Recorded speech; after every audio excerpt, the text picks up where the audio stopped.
과연 세상에 진리라는 게 존재할까? 어렸을 때 문득 그런 생각이 든 적이 있어요. 아, 나는 진짜 진리를 추구하고 싶다. 세상이 어떻게 돌아가는지, 왜 이런 식으로 굴러가는지 미치도록 궁금하다. 그런데 가만 보면 왜 사람들은 세상을 있는 그대로 보지 않으려 할까? 왜 자꾸 편향적으로 자기들 믿고 싶은 대로만 한쪽으로만 기울어지는 걸까? 거기서 빠져나오는 게 그렇게 어렵나? 나는 쉬운데? 그래서 나라면 팩트만 볼 수 있을지도 모르겠다. 참 부끄럽지만 저도 이런 아주 미친 생각을 품고 살았던 적이 있었습니다. 내가 남들보다 조금 더 이성적이고 합리적일 거라는 일종의 오만이었죠. 근데 저도 세상을 살아가면 갈수록 참 많은 걸 깨지면서 배우게 되더라고요. 아, 인간은 절대 편향으로부터 자유로워질 수 없구나. 세상을 있는 그대로 객관적으로만은 볼 수 없구나. 살아가면서 이런저런 경험을 겪으며 아주 뼈저리게 깨닫게 됐습니다.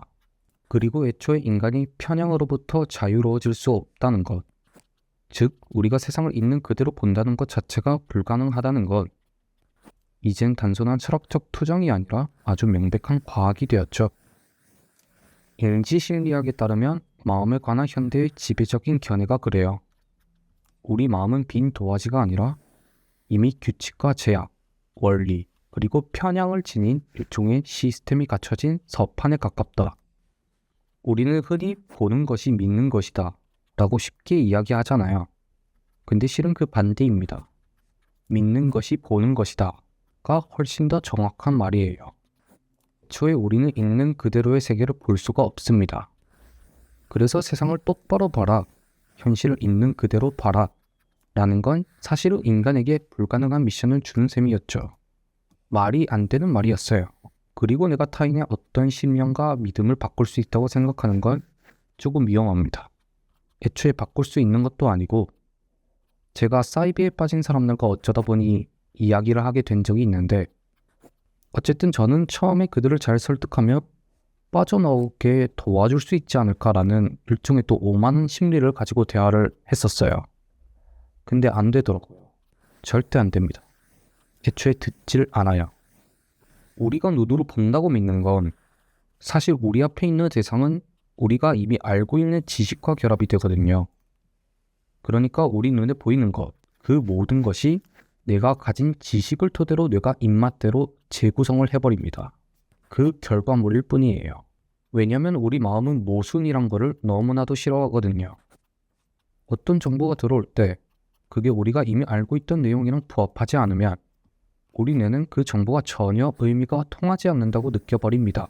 그래서 내 신념과 믿음에 어긋나는 진실을 마주치면 뇌는 이전의 증거를 선호하는 쪽으로 종종 자기도 모르게 무의식적인 의사결정을 내려버리는 거죠. 진실을 외면하는 게 아니라 뇌가 그렇게 렌더링을 해버리는 겁니다. 어떻게 보면 조금 허무하죠? 인간이란 존재가 정말 하찮고 보잘것없는 그런 진리라는 것과 너무나도 먼 존재들이 되려 진리라는 개념을 이해하려 들고 생각하게 되는 게 그 지점이 제겐 좀 아이러니하고 모순되게 다가오더라고요. 거기서 오는 허무가 조금 컸던 것 같아요. 어렸을 때. 그게 이제 방황으로 이어지기도 했고 그런데 근데 지금은 또 진리라는 게 굳이 존재해야 될 이유가 있나? 필요가 있나? 이것도 인간 중심적인 사고에 나온 개념이라면 진리라는 개념 자체도 불완전한 것이고 그 출발 지점도 불완전함에서 기인이 된 거고 만약 진리가 신과 대응되는 추상이라면 이거는 머리로 이해해야 할 영역은 아닌 거죠. 어떻게 보면 회의 쪽으로 가게 된 거죠. 딱히 고민과 고집을 할 필요가 없다. 근데 또 이걸 나 자신을 너무 원망하거나 멍청하다고 생각할 필요는 없는 것이 인간은 애초에 빛의 속도로 감각 정보를 처리해서 아주 빠르게 의사결정을 내리고 행동해야만 이 험난한 세상에서 살아남을 수 있었거든요. 그래서 우리의 인지체계는 오히려 가장 잘 작동하기 위해서 가끔씩 기꺼이 이런 오류를 저지르도록 진화를 한 겁니다. 그러니까 편향이라는 건 우리가 멍청해서가 아니라 우리가 생존하기 위해 안고 가야만 했던 뇌의 본능에 가까웠던 거죠. 그래서 인간은 불완전한 존재일 수밖에 없는 거고 현대사회뿐만 아니라 역사적으로도 늘 매번 똑같이 싸워온 거고, 물론 지금 혐오가 만연한 시대라고 하지만 어떤 면에서는 이런 양상이 지극히 너무나도 인간적인 사회의 모습일 뿐이다. 저는 지금도 결국 똑같이 역사의 반복 중이라고 봐요. 그런데 이제 자신의 인간적인 이러한 불완전함들은 인정을 해야 된다. 이런 태도는 가질 필요가 있다고 생각합니다. 그걸 항상 머릿속에 염두에 두면 그것만으로도 많이 나아질 수 있지 않을까. 나 자신의 스스로의 오류도 많이 줄일 수 있지 않을까. 자, 그래서 오늘 제가 필사해본 시는 독일의 아주 유명한 시인이죠. 바로 라이너 마리아 릴케의 서시라는 시입니다. 이 시는 말합니다.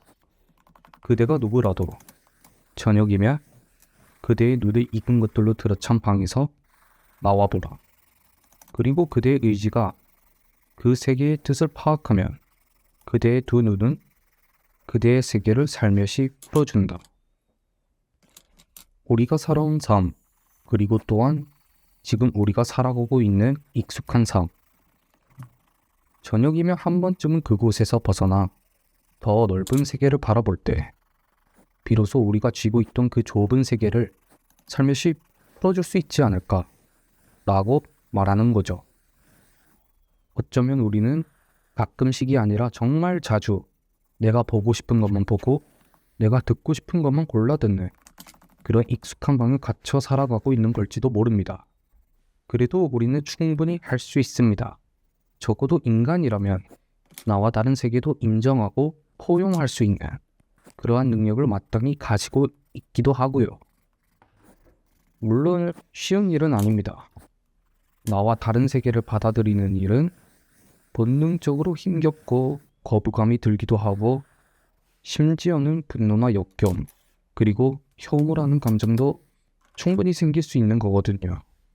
그런데 또 나의 세계가 부서지고 깨지는 것에 있어서도 일종의 재미나 희열과 같은 요소가 들어있기도 하거든요. 그 지점을 저 같은 경우는 책을 통해서 많이 경험을 해본 것 같습니다. 와, 내가 생각하고 있던 그런 모양이 아니었구나. 내가 한 번도 생각해보지 못했던 또 다른 생각의 길이 있었구나. 물론 어느 정도 습관으로 들여야 되는 부분이 있긴 합니다. 내가 굳게 믿고 있는 어떠한 신념이나 진실이 진리라고 착각하지 않도록. 사실은 그런 모든 것들이 나의 좁은 방 안에서 만들어진 따뜻한 착각이 아닌지 말입니다.